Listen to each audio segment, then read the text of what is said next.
চট্টগ্রাম জেলার পিবিআইয়ে যোগদানের পর নগর ও জেলার প্রিন্ট ইলেকট্রনিক মিডিয়ার সাংবাদিকদের সাথে মতবিনিময় করেছেন নবনিযুক্ত জেলা পুলিশ সুপার শেখ জয়নুদ্দিন।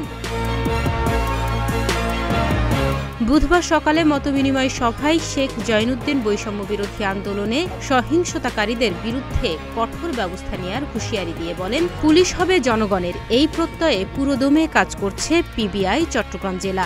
দেশের যে কোনো স্থানে নাশকতা সৃষ্টি করে নগর ও জেলাসহ রাঙামাটি ও খাগড়াছড়ি পার্বত্য জেলায় আত্মগোপনে থাকলে এসব সন্ত্রাসীদের গ্রেফতার করে দ্রুত আইনের আওতায় আনার ঘোষণাও দেন তিনি। আমাদের কাছে যে মার্ডার কেসগুলো আছে আমরা সেগুলো যথাযথভাবে তদন্ত করব। আমরা কোনো প্রভাবিত হয়ে আমরা কোনো তদন্ত কার্যক্রম করব না। পর্যবেক্ষণ করে তদন্ত করে আমরা আদালতে যারা দোষী তাদের বিরুদ্ধে রিপোর্ট দাখিল করব। আমি ব্যক্তিগতভাবে পিও ভিজিট করব।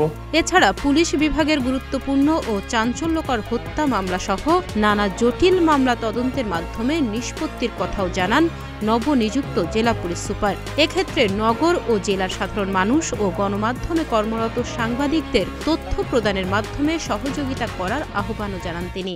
বৈষম্য বিরোধী ছাত্র আন্দোলনে সহিংসতাকারী যে কোনো আসামি যদি এই চট্টগ্রাম এলাকায় অবস্থান করে, রাঙামাটি এলাকায় অবস্থান করে কিংবা খাগড়াছড়ি এলাকায় অবস্থান করে, সে যেই হোক, চট্টগ্রাম মহানগর কিংবা চট্টগ্রাম জেলায় সংগঠিত কোনো অপরাধের সাথে জড়িত অথবা ঢাকায় অথবা বাংলাদেশের যে কোনো কর্নারে এই সহিংসতার সাথে জড়িত যে কোনো আসামি যদি আমাদের এরিয়ার মধ্যে অবস্থান করে, আমরা তাদেরকে গ্রেপ্তার করে আইনগত ব্যবস্থা গ্রহণ করব।